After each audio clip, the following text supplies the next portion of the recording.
Votre fils n'a pas besoin d'un sac cadeau. Ils sont réservés à la famille, a dit ma sœur lors de l'anniversaire de mon fils. Alors que ses enfants ouvraient les sacs cadeaux à 80 $ que j'avais payés, mon père a ajouté, il sera très bien à regarder les autres. J'ai souri et j'ai dit, c'est noté.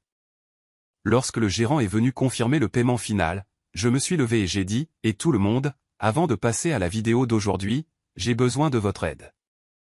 Nous avons remarqué que la chaîne perd un peu de vitesse, et s'abonner est l'un des meilleurs moyens de nous soutenir. C'est rapide et cela nous aide à continuer à vous proposer du contenu génial. Votre soutien représente énormément pour nous.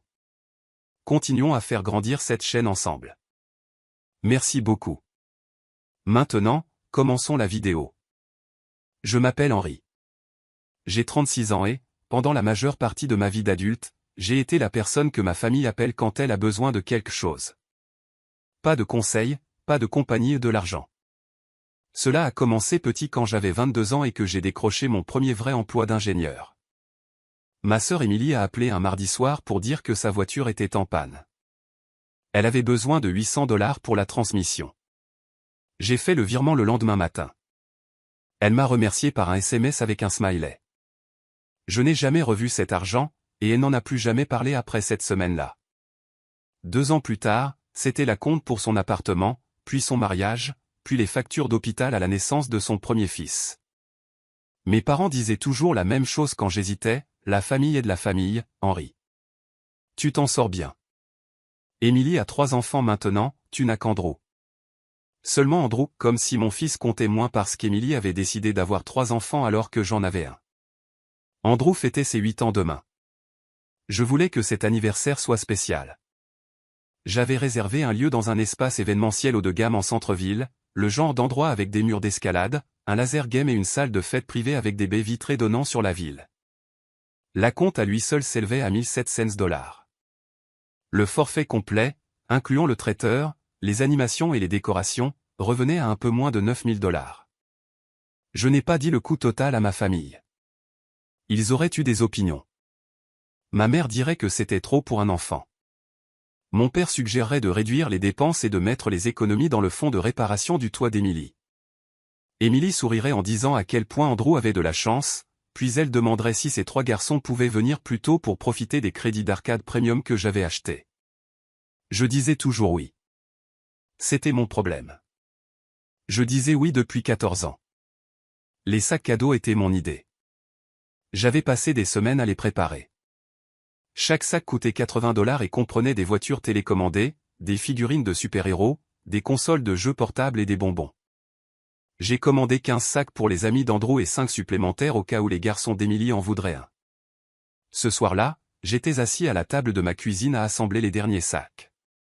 Andrew dormait dans sa chambre, et l'appartement était calme, à l'exception du ronronnement du réfrigérateur. J'ai plié le papier de soie avec soin, en superposant des couches de bleu vif et d'argent. Demain serait parfait. J'allais m'en assurer. Mon téléphone a vibré. C'était un message d'Émilie, j'ai hâte d'être à demain. Les garçons sont si excités. Tu as vraiment mis le paquet cette fois. J'ai fixé l'écran. Cette fois. Comme si je n'avais pas mis le paquet pour elle depuis plus d'une décennie. J'ai tapé une réponse, content qu'ils soient excités. À demain. J'ai posé le téléphone et j'ai regardé la pile de sacs cadeaux sur ma table.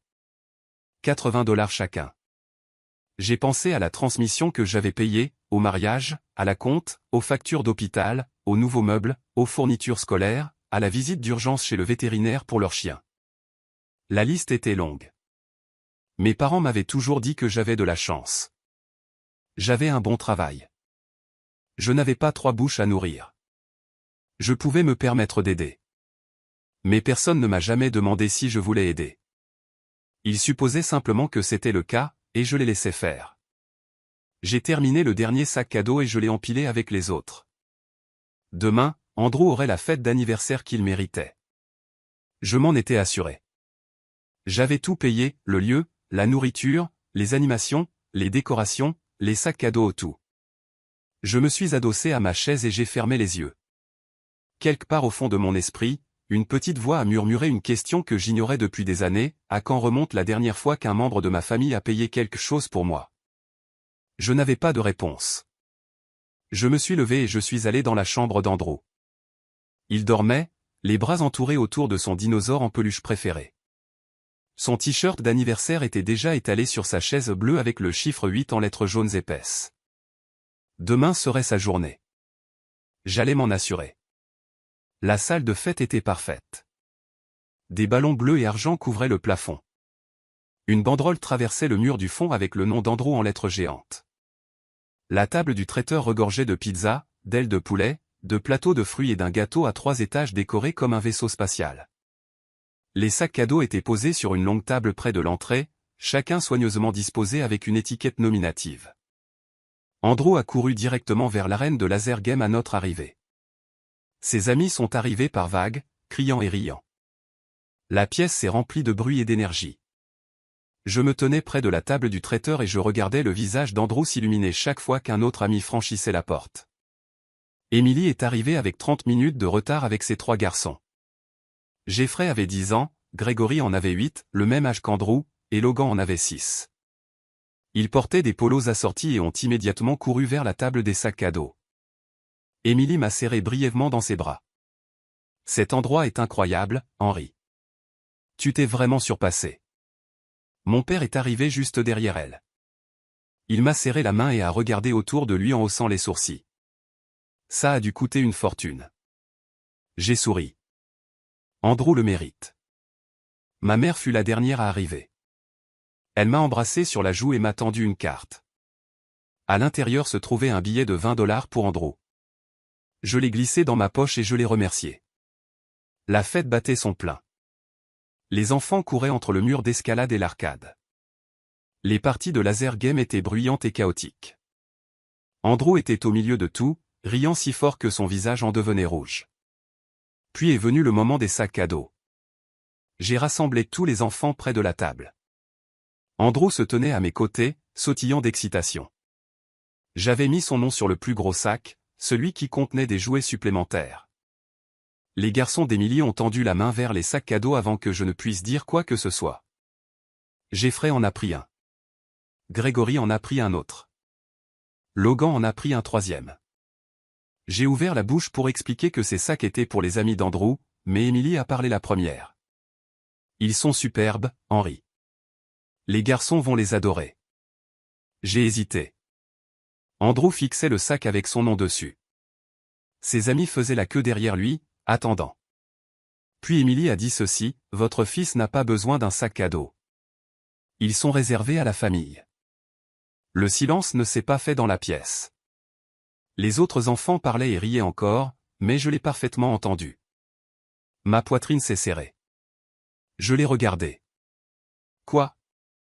Elle a souri comme si elle venait de dire quelque chose d'évident. Andrew vit avec toi. Il reçoit des choses tout le temps. Mes garçons ne te voient pas aussi souvent. C'est logique que ce soit eux qui aient les sacs cadeaux. Je l'ai fixé. Mon père s'est approché et a posé sa main sur mon épaule. Il sera très bien à regarder les autres, Henry. Ne fais pas d'esclandre. Le visage d'Andrew s'est décomposé. Je l'ai vu se produire en temps réel. Son sourire a disparu. Ses épaules se sont affaissées. Il a regardé ses chaussures. Les autres enfants attendaient toujours les amis d'Andrew, ceux pour qui j'avais acheté les sacs cadeaux. Emily a tendu les 3 sacs à ses garçons. Ils les ont déchirés immédiatement, en sortant les jouets et en criant d'excitation. Jeffrey brandissait la voiture télécommandée en l'air. Gregory appuyait sur les boutons du jeu portable. Logan a déchiré le paquet de bonbons. Andrew se tenait à côté de moi, silencieux. Ses mains étaient le long de son corps. Il n'a pas pleuré, il est juste resté là. J'ai senti quelque chose se briser dans ma poitrine. Ce n'était pas bruyant. Ce n'était pas spectaculaire. C'était silencieux, comme un os qui se casse sous la pression. J'ai souri à Emily. J'ai souri à mon père. J'ai gardé une voix calme et égale. C'est noté. Emily n'a pas remarqué le ton. Elle était occupée à regarder ses garçons jouer avec les jouets. Mon père m'a tapoté l'épaule à nouveau et s'est dirigé vers la table du traiteur. La gérante de l'établissement est apparue à mon coude. Elle tenait une tablette et souriait poliment. Monsieur Carter, je dois juste confirmer le paiement final avant de clore l'événement. Le total est de 8 743 $. Sera-ce sur la même carte que la compte? J'ai regardé Andrew. Il fixait toujours ses chaussures. J'ai regardé Emily. Elle riait alors que Jeffrey percutait un pied de table avec la voiture télécommandée. J'ai regardé mon père. Il empilait des ailes de poulet dans une assiette. Puis je me suis levé. La gérante tenait toujours la tablette, attendant ma réponse. Emily a jeté un coup d'œil, moyennement curieuse mais pas inquiète. Mon père n'a pas levé les yeux de la table du traiteur. J'ai pris une lente inspiration. Mes mains étaient stables. Ma voix était calme. En fait, je dois apporter quelques modifications à la facture. La gérante a hoché la tête. Bien sûr. Que souhaiteriez-vous ajuster? Je pouvais sentir Andrew debout à côté de moi. Il n'avait pas bougé. Il n'avait rien dit. Il avait 8 ans, et il regardait ses cousins déchirer des sacs cadeaux qui étaient censés être pour ses amis à sa fête d'anniversaire. J'ai pensé aux paroles d'Emily, « Votre fils n'a pas besoin d'un sac cadeau. Ils sont réservés à la famille. » La famille. J'avais payé pour la voiture d'Emily, son appartement, son mariage, ses factures d'hôpital, ses meubles, ses urgences.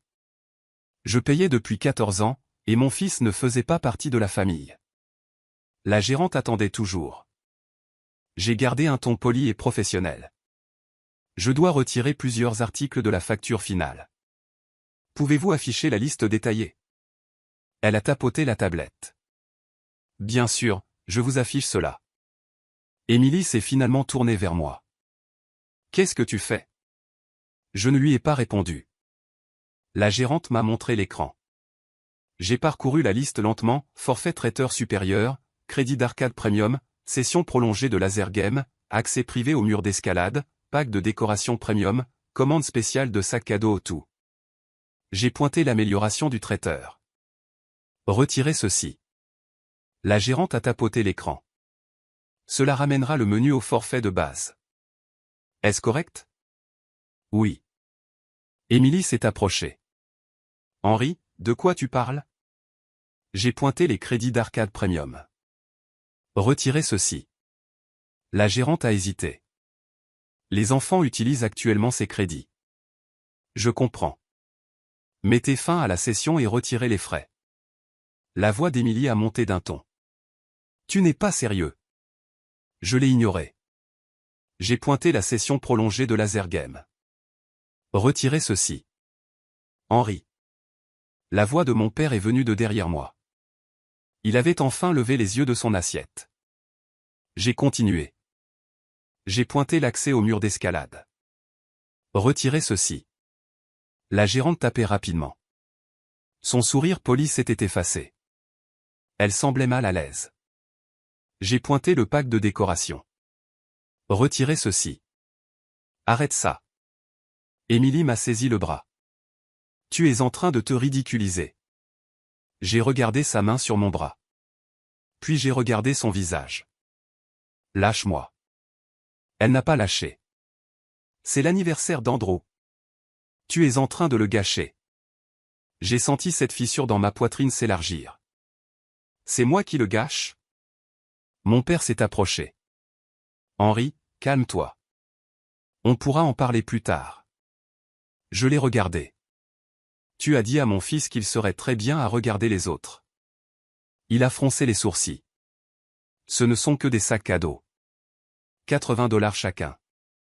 Ses sourcils se sont froncés davantage. Tu as dépensé 80 $ pour des sacs cadeaux? 15 pour les amis d'Andrew et 5 supplémentaires pour les garçons d'Emily. Emily a enfin lâché mon bras. Tu n'étais pas obligé de faire ça. Tu as raison. Je n'y étais pas obligé. La gérante s'est raclé la gorge doucement. Monsieur Carter, voulez-vous que je continue les ajustements? J'ai hoché la tête. Oui.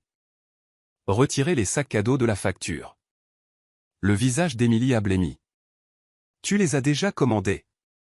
Je les ai commandés pour les amis d'Andrew, pas pour tes garçons. Elle a ouvert la bouche, l'a refermée, et l'a rouverte. Ils les ont déjà ouverts. Je sais. Mon père s'est interposé entre nous. Henri, c'est ridicule. Ce n'est que de l'argent. Je l'ai regardé pendant un long moment. Ce n'est que de l'argent. Les mêmes mots qu'il utilisait chaque fois que j'hésitais à aider Émilie. Chaque fois que je demandais si quelqu'un d'autre pouvait contribuer. Chaque fois que je suggérais de partager les coûts. Ce n'est que de l'argent, Henri. La famille est de la famille. Tu t'en sors bien. Je me suis retourné vers la gérante. Quel est le nouveau total? Elle a tapoté l'écran. Sa voix était basse. 1200 $. Cela couvre la location de base de la salle, le traiteur standard et l'ajustement de la compte. Je lui ai tendu ma carte. Débitez cela. Émilie me fixait. Tu fais vraiment ça? Je n'ai pas répondu. La gérante a traité le paiement rapidement. Elle m'a tendu le reçu et s'est éloignée sans un mot de plus. Andrew a tiré sur ma manche. Sa voix était petite. Papa? J'ai baissé les yeux vers lui. Ses yeux étaient grands ouverts, confus, blessés. Je me suis agenouillé pour être à sa hauteur. On va rester encore 1 heure, puis on partira. D'accord? Il a hoché la tête lentement. Je me suis levé et j'ai regardé Émilie, puis mon père. Aucun d'eux n'a dit quoi que ce soit. J'ai pris la main d'Andrew et nous nous sommes dirigés vers l'arcade. Derrière moi, j'ai entendu la voix d'Émilie, tendue et furieuse, « Tu vas le regretter. » Peut-être, mais à cet instant, tout ce que je ressentais, c'était un poids qui s'enlevait de mes épaules. Les retombées ont commencé le lendemain matin. Émilie a appelé 6 fois avant que je ne réponde enfin. Sa voix était tranchante et rapide. As-tu la moindre idée de ce que tu as fait? Jeffrey a pleuré toute la nuit parce que l'arcade s'est arrêtée. Le jouet du sac de Grégory s'est cassé et maintenant il en veut un nouveau. Logan n'arrête pas de demander pourquoi nous avons dû partir plus tôt. J'étais assis à ma table de cuisine avec mon café. L'appartement était calme. Andrew dormait encore. Émilie, je dois y aller. Non, tu dois t'expliquer. C'était humiliant. Pour qui? Elle a marqué une pause. Pour nous tous. Papa est furieux. Maman est bouleversée. Et les amis d'Andrew posent des questions. Quelles questions? Pourquoi la fête s'est terminée si soudainement? Pourquoi la nourriture a disparu? Pourquoi certains enfants ont eu des sacs cadeaux et pas d'autres? J'ai pris une gorgée de café. Il était froid. Les amis d'Andrew ont tous eu des sacs cadeaux. Je m'en suis assuré avant de partir. Mais pas mes garçons. Tes garçons ne sont pas les amis d'Andrew. Sa voix a baissé d'un ton. Qu'est-ce que c'est censé vouloir dire? Cela veut dire exactement ce que tu entends. Elle a raccroché. J'ai posé mon téléphone sur la table et je l'ai fixé. 3 jours plus tard, les appels n'avaient pas cessé. Émilie appelait 2 fois par jour. Mon père appelait 1 fois. Ma mère m'envoyait de longs SMS me demandant de m'excuser et d'arranger les choses. Je n'ai répondu à aucun d'eux. À la place, j'ai ouvert mon ordinateur portable et je me suis connecté à mon compte bancaire. J'ai affiché les transactions des 12 derniers mois. Puis j'ai commencé à faire une liste. L'assurance auto d'Émilie, je la payais depuis 2 ans. 600 $ par mois. La facture de téléphone d'Émilie, je l'avais ajoutée à mon forfait familial il y a 3 ans. 150 $ par mois. L'abonnement de livraison de courses d'Émilie, elle avait mentionné une fois que c'était cher, alors j'avais proposé de le couvrir. 40 $ par mois. La liste continuait, services de streaming, abonnement à la salle de sport, assistance routière, stockage cloud pour ses photos, abonnement à des magazines. Je n'avais pas réalisé combien de petits paiements j'avais mis en place au fil des ans. Le prélèvement automatique permettait d'oublier facilement. Mais quand j'ai fait le total, cela dépassait les 1000 par an depuis 7 ans. Je me suis adossé à ma chaise et j'ai fixé le chiffre. 84 000 $. Cela n'incluait pas les paiements ponctuels, la transmission de la voiture, le mariage, les factures d'hôpital, les meubles, la visite d'urgence chez le vétérinaire, les réparations d'appareils électroménagers. J'ai fermé les yeux et j'ai essayé de me rappeler la dernière fois qu'Émilie m'avait dit merci. Pas dans un SMS avec un smiley, un vrai merci, en face à face, avec sincérité. Je n'arrivais pas à m'en souvenir. J'ai ouvert les yeux et j'ai cliqué sur le premier paiement, l'assurance auto d'Émilie. J'ai sélectionné l'option pour annuler le renouvellement automatique. Une fenêtre contextuelle est apparue me demandant si j'étais sûr. J'ai cliqué sur oui. Ensuite, je suis passé au paiement suivant, la facture de téléphone. J'ai supprimé sa ligne de mon forfait familial. Autre fenêtre. Autre oui. Un par un, j'ai annulé tous les paiements automatiques liés au nom d'Émilie et livraison de courses, services de streaming, salle de sport, assistance routière, stockage cloud, abonnement au magazine tout. Quand j'ai eu fini, je me suis adossé et j'ai fixé l'écran.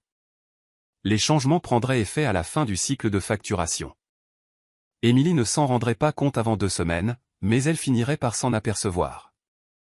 Mon téléphone a vibré. C'était un SMS de mon père, on doit parler. Appelle-moi. J'ai supprimé le message. Andrew est entré dans la cuisine en se frottant les yeux. Il portait son pyjama dinosaure. Il m'a regardé et a souri. Bonjour, papa. J'ai fermé l'ordinateur. Bonjour, mon grand. Tu veux des pancakes? Il a hoché la tête et a grimpé sur sa chaise. Je me suis levé et je suis allé vers la cuisinière. Alors que je versais la pâte sur la poêle chaude, j'ai ressenti quelque chose que je n'avais pas ressenti depuis des années, du soulagement. L'assurance auto a été annulée en premier. Émilie m'a appelé le jour où elle a reçu l'avis. Sa voix était paniquée. Henri, il y a eu une erreur. Mon assurance vient de m'envoyer une lettre de résiliation. Ils disent que le paiement n'est pas passé. J'étais au travail, assis dans mon bureau, porte fermée. Ce n'est pas une erreur. Silence. Puis, lentement, qu'est-ce que tu veux dire? Je l'ai annulé. Autre pause, plus longue cette fois. Tu as annulé mon assurance auto? Oui. Pourquoi tu as fait ça? Parce que je ne la paie plus. Sa voix a monté. Henri, j'ai besoin de cette assurance. J'ai 3 enfants. Je ne peux pas conduire sans couverture. Alors tu devrais la payer toi-même. Elle a eu une inspiration brusque. Je ne peux pas me le permettre pour l'instant. Tu le sais. Ce n'est pas mon problème. Pas ton problème? Je suis ta sœur. Et Andrew est ton neveu. Elle s'est tue. Je pouvais l'entendre respirer à l'autre bout, d'une respiration rapide et courte. C'est à propos de la fête. Oui. Henri, je me suis déjà excusé. Ce n'était pas vrai. Elle ne s'était pas excusée. Elle avait qualifié la situation de « malheureuse » et suggéré que nous passions à autre chose. Ce n'était pas la même chose. Je dois y aller, ai-je dit. Attends, s'il te plaît. Laisse-moi juste un peu de temps pour trouver une solution. Je te rembourserai. Non, Henri, j'ai raccroché. La facture de téléphone a été résiliée 3 jours plus tard. Les SMS d'Émilie ont cessé de fonctionner en premier, puis ses appels. Elle s'est présentée à mon appartement ce soir-là, debout sur mon paillasson, les bras croisés. J'ai ouvert la porte et je l'ai regardée. Elle avait l'air fatiguée. Ses cheveux étaient attachés en une queue de cheval décoiffée. Elle portait un jogging et une vieille veste. « Tu as coupé mon téléphone » a-t-elle dit. « Oui. J'ai dû conduire jusqu'ici pour te parler parce que je ne pouvais pas appeler. » J'ai remarqué. Sa mâchoire s'est contractée. C'est cruel. Non. Ce qui est cruel, c'est de dire à un garçon de 8 ans qu'il n'a pas besoin de sac cadeau à sa propre fête d'anniversaire. Elle a tressailli. Je ne voulais pas dire ça comme ça. Comment le voulais-tu alors? Elle a détourné le regard. Je pensais juste que les garçons ne te voyaient pas aussi souvent. Je pensais que ce serait bien pour eux d'avoir quelque chose de spécial aux dépens d'Andrew. C'était juste des sacs cadeaux. 80 au total. Ses yeux se sont agrandis. Tu as dépensé 1 200 $ en sacs cadeaux pour les amis d'Andrew? Oui. Elle a secoué la tête lentement. C'est de la folie. J'ai senti la fissure dans ma poitrine s'élargir à nouveau. Ce qui est de la folie, c'est que je paie tes factures depuis 7 ans et que tu penses que c'est moi qui suis déraisonnable. Je ne t'ai jamais demandé de faire ça. Si, tu l'as fait. Chaque fois que tu as appelé en disant que tu ne pouvais pas te permettre quelque chose. Chaque fois que tu as sous-entendu que les temps étaient durs. Chaque fois que tu as dit que les garçons avaient besoin de quelque chose et que tu n'avais pas l'argent. Elle a ouvert la bouche puis l'a refermée. J'ai reculé de la porte. J'ai fini, Émilie. Fini quoi? D'être ton distributeur automatique. Son visage est devenu rouge. Ce n'est pas juste. Juste? Tu veux parler de ce qui est juste? Ma voix est restée calme, mais je sentais la colère en dessous, constante et froide. J'ai payé pour ta voiture, ton appartement, ton mariage, tes factures d'hôpital. J'ai couvert ton assurance, ton téléphone, tes abonnements.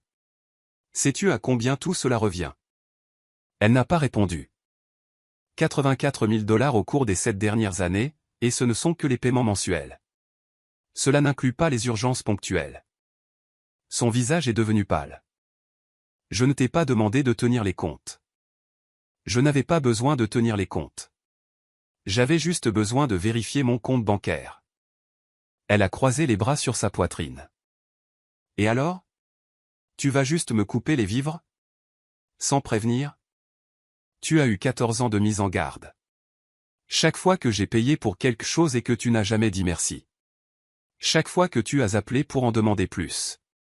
Chaque fois que tu as traité Andrew comme s'il ne comptait pas parce qu'il n'avait qu'un seul parent qui contribuait au lieu de deux. Elle a fait un pas en arrière. Ce n'est pas ce que je pense. C'est exactement ce que tu penses. Tu l'as dit toi-même, ton fils n'a pas besoin de sac à dos. C'est pour la famille. Ses yeux se sont remplis de larmes. J'ai fait une erreur. Oui, c'est vrai. Elle a essuyé son visage avec le dos de sa main. Qu'est-ce que tu veux que je fasse? Je veux que tu partes. Elle m'a dévisagé. Henri. Rentre chez toi, Émilie. Débrouille-toi avec tes propres factures, ta propre assurance, ta propre vie. Et les garçons? Pourquoi? Qu'est-ce qu'ils ont? Ce sont tes neveux, et Andrew est ton neveu. Mais ça ne t'a pas arrêté. Elle est restée là un long moment. Puis elle s'est retournée et est retournée à sa voiture. Je l'ai regardé partir, puis j'ai fermé la porte. Andrew se tenait dans le couloir. Il me regardait avec de grands yeux. Est-ce que tante Émilie va bien? A-t-il demandé. Je me suis agenouillé et j'ai posé ma main sur son épaule. Elle ira bien. Et toi, tu vas bien? J'ai souri. C'était sincère cette fois. Oui, mon pote, ça va. Les 2 semaines suivantes ont été calmes.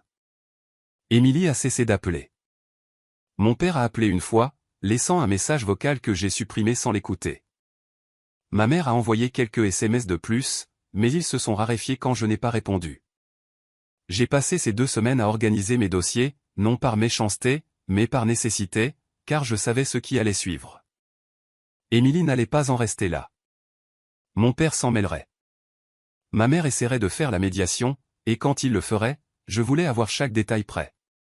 J'ai sorti mon ordinateur portable et créé un tableur. La première colonne était la date. La deuxième était la dépense.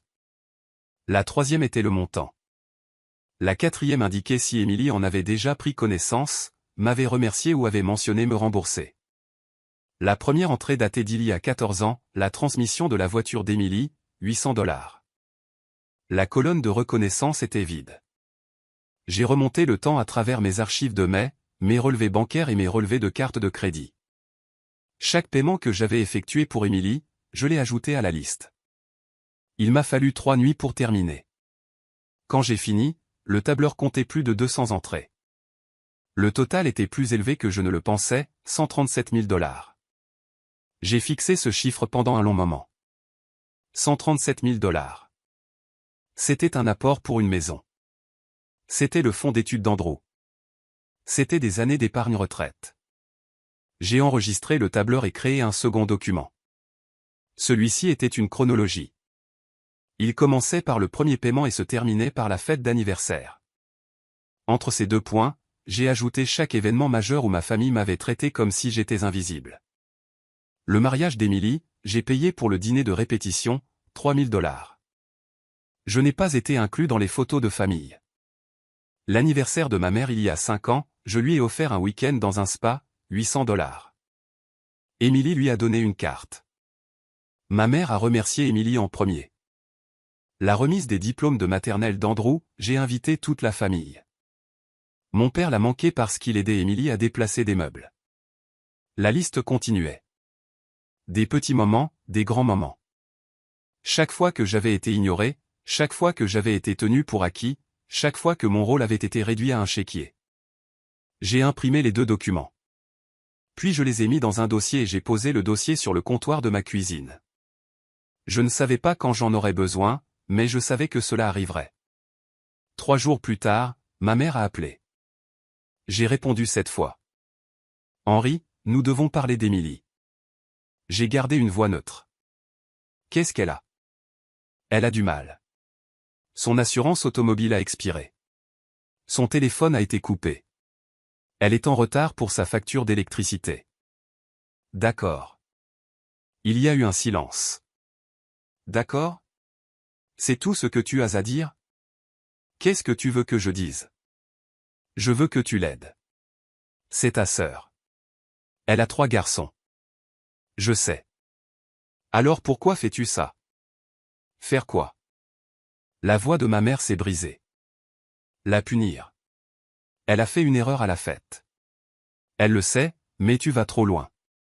J'ai regardé le dossier sur mon comptoir. Est-ce qu'elle t'a dit ce qu'elle a dit à Andrew? Elle a dit qu'il y avait eu un malentendu au sujet des sacs cadeaux. Ce n'est pas ce qui s'est passé. Alors, que s'est-il passé? Je lui ai dit.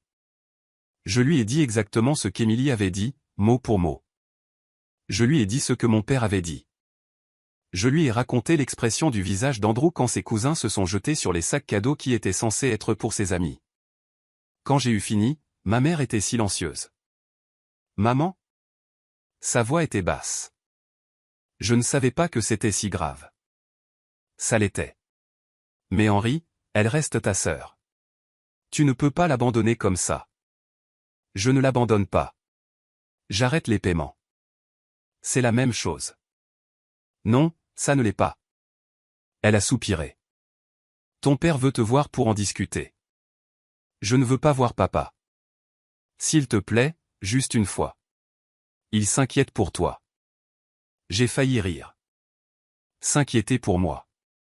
Mon père ne s'était pas inquiété pour moi depuis des années. Il s'inquiétait pour Émilie. Il s'inquiétait de la dynamique familiale. Il s'inquiétait de l'image que cela renvoyait, mais il ne s'inquiétait pas pour moi. Très bien, ai-je dit. Dis-lui que je le verrai samedi au café de la 5e rue, à midi. Merci, Henri. J'ai raccroché et j'ai regardé à nouveau le dossier. Puis je l'ai pris et je l'ai mis dans mon sac. Samedi allait être intéressant.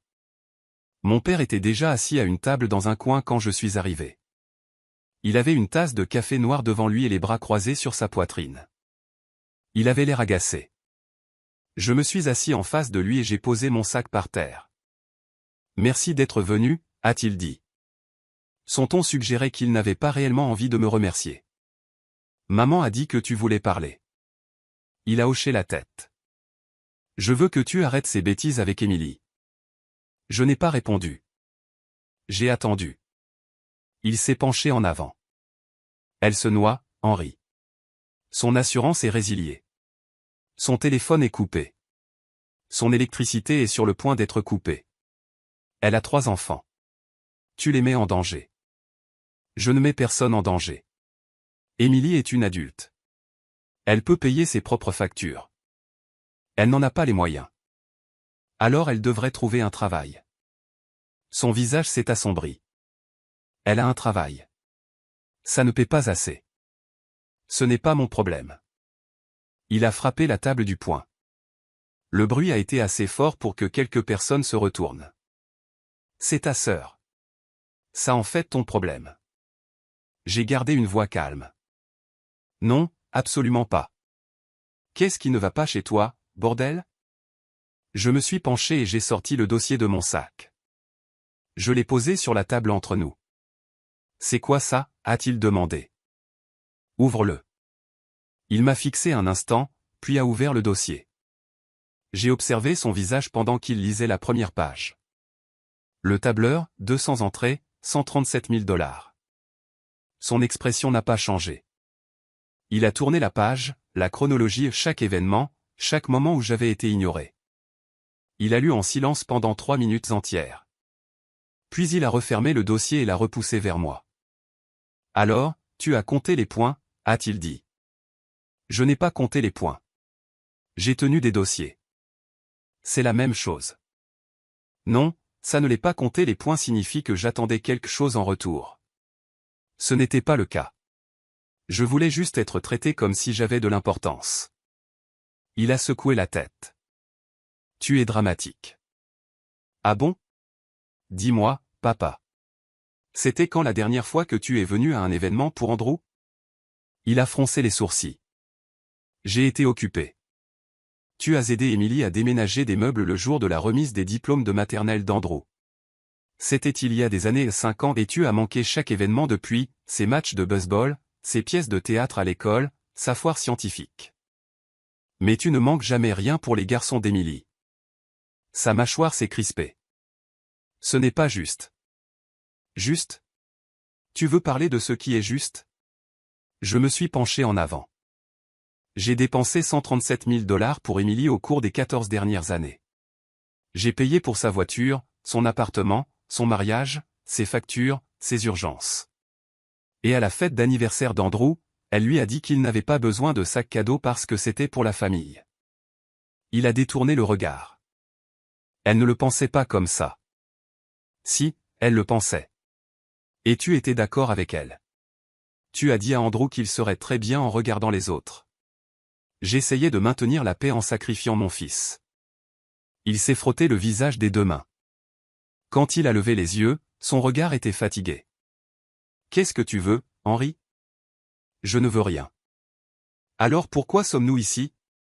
Parce que maman m'a demandé de te voir. Mais j'ai fini, papa. J'ai fini de payer les factures d'Emily. J'ai fini d'être le distributeur de la famille. J'ai fini d'être invisible. Tu n'es pas invisible. Si, je le suis. J'ai été invisible toute ma vie. Emily était toujours celle qui avait besoin de plus d'attention, de plus d'aide, de plus d'argent, et j'étais toujours celui qui allait bien, celui qui pouvait s'en sortir, celui qui n'avait besoin de rien. Il a commencé à dire quelque chose, puis s'est arrêté. J'ai ramassé le dossier et je l'ai remis dans mon sac. Les factures d'Emily sont sa responsabilité maintenant. Si elle ne peut pas les payer, c'est à elle de trouver une solution, pas à moi. Et si elle perd sa voiture ou son appartement, alors elle apprendra à gérer un budget. Tu vas vraiment laisser cela arriver? Je me suis levé. Je ne laisse rien arriver. Je ne fais plus rien pour l'empêcher. Il m'a dévisagé. Tu as changé.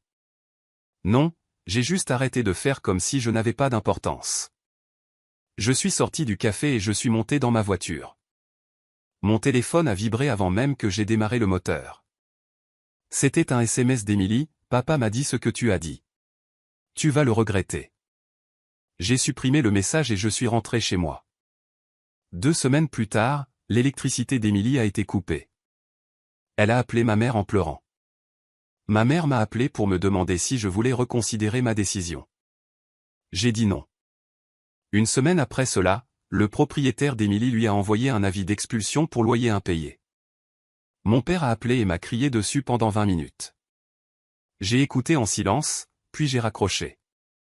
Emily a emménagé chez mes parents. Ma mère m'a envoyé un long email sur la famille et le pardon, et sur la façon dont j'étais en train de déchirer tout le monde. Je n'ai pas répondu. Andrew m'a demandé une fois si tante Emily allait bien. Je lui ai dit la vérité, elle apprenait à s'occuper d'elle-même. Il a hoché la tête et s'est remis à ses devoirs. Je me suis assis à ma table de cuisine ce soir-là et j'ai regardé mon compte bancaire. Pour la première fois en 14 ans, mon solde augmentait au lieu de diminuer. C'était étrange, mais c'était aussi gratifiant. Les retombées ont été lentes, mais totales. Emily a cessé de me parler entièrement. Mon père a envoyé quelques messages de colère, puis s'est tu. Ma mère a essayé de faire la médiation pendant un certain temps, mais elle a fini par abandonner elle aussi. Cela me convenait. Andrew et moi avons trouvé un nouveau rythme. Nous dînions ensemble chaque soir. Nous jouions à des jeux de société le week-end. Je l'emmenais à ses matchs de baseball et à ses événements scolaires. Personne d'autre ne venait, mais ce n'était pas grave. Nous n'avions pas besoin d'eux. 3 mois après la fête d'anniversaire, j'ai reçu une enveloppe par la poste. Elle venait d'Emily. Il n'y avait pas d'adresse de retour, mais j'ai reconnu son écriture. À l'intérieur se trouvait une seule feuille de papier. Ce n'étaient pas des excuses. Ce n'était pas une explication. C'était une liste de tout ce qu'elle pensait que je lui devais, soutien émotionnel, temps, présence. Elle disait que j'avais abandonné la famille. Elle disait que j'étais égoïste. Elle disait qu'Andrew grandirait en pensant qu'il était acceptable de tourner le dos aux gens qui ont besoin de vous. J'ai lu la lettre une fois, puis je l'ai mise dans le dossier avec le reste de mes archives. Ensuite, j'ai rangé le dossier dans le tiroir de mon bureau. Je n'ai pas répondu. Andrew a eu 9 ans 3 mois plus tard. Je lui ai demandé ce qu'il voulait pour son anniversaire. Il y a réfléchi longtemps, puis a dit qu'il voulait aller à l'aquarium, juste nous deux. Nous y avons passé toute la journée. Nous avons regardé les dauphins. Nous avons touché les raies. Nous avons mangé des fish and chips trop chers au café. Andrew a parlé sans arrêt des requins, des méduses et des tortues de mer. Sur le chemin du retour, il m'a regardé et a souri. C'était le meilleur anniversaire de tous les temps. Je lui ai jeté un coup d'œil. Mieux que l'année dernière? Il a hoché la tête. Bien mieux. J'ai senti quelque chose bouger dans ma poitrine. Pas une fissure cette fois. Quelque chose de plus doux, quelque chose de chaud. J'en suis ravi, mon pote. Ce soir-là, après qu'Andrew soit allé se coucher, je me suis assis sur mon balcon et j'ai regardé les lumières de la ville. Mon téléphone était silencieux. Pas d'appel d'Emily, pas de SMS de mes parents, pas de messages vocaux demandant de l'argent, de l'aide ou le pardon. Pour la première fois depuis des années, je me sentais libre. J'ai pensé au dossier dans le tiroir de mon bureau. 137 000 $, 14 ans de paiement, 200 entrées. Je ne regrettais pas d'avoir tenu ces registres. Ils étaient la preuve. Pas pour ma famille, mais pour moi. La preuve que j'avais essayé, la preuve que j'avais donné tout ce que je pouvais, la preuve que partir n'était pas cruel, c'était nécessaire. Je me suis adossé à ma chaise et j'ai fermé les yeux. L'air nocturne était frais, la ville était calme. J'ai souri. Andrew était ma famille. Il l'avait toujours été. Et maintenant, enfin, je le traitais comme tel. Je me suis levé et je suis rentré. La porte de la chambre d'Andrew était entr'ouverte. J'ai jeté un coup d'œil et je l'ai vu dormir, les bras serrés autour de son dinosaure en peluche. Sa respiration était lente et régulière. J'ai fermé la porte doucement et je suis retourné au salon. Mon ordinateur portable était sur la table basse. Je l'ai ouvert et je me suis connecté à mon compte bancaire. Le solde était plus élevé qu'il ne l'avait été depuis des années. J'ai fixé le chiffre un long moment. Puis j'ai ouvert un nouvel onglet et j'ai commencé à chercher des plans d'épargne-études. Andrew avait 9 ans maintenant. Dans 9 ans, il en aurait 18. Je voulais m'assurer qu'il ait des options. De vraies options. Pas le genre d'options que j'avais eues, où j'avais passé ma vingtaine à payer pour les erreurs des autres. J'ai mis quelques sites en favoris et j'ai fermé l'ordinateur. Demain, j'ouvrirai le compte. Ce soir, j'allais dormir. Pour la première fois en 14 ans, j'ai dormi sans me réveiller au milieu de la nuit en m'inquiétant de savoir qui appellerait ensuite. Sans vérifier mon téléphone pour voir s'il y avait des messages, sans me demander si j'avais oublié de payer quelque chose. J'ai dormi et je n'ai pas rêvé. Quand je me suis réveillé le lendemain matin, Andrew était déjà dans la cuisine en train de préparer ses céréales. Il a levé les yeux quand je suis entré et a souri. « Salut, papa. » J'ai souri en retour. « Salut, mon pote. » Il a versé du lait dans son bol et s'est assis à la table. « On pourra aller au parc plus tard? » Absolument. Il a pris une bouchée de céréales et a balancé ses jambes sous la chaise. Il avait l'air heureux, content, en sécurité. C'était tout ce dont j'avais besoin. Je me suis versé une tasse de café et je me suis assis en face de lui. L'appartement était calme, mis à part le bruit de sa cuillère contre le bol. C'était parfait.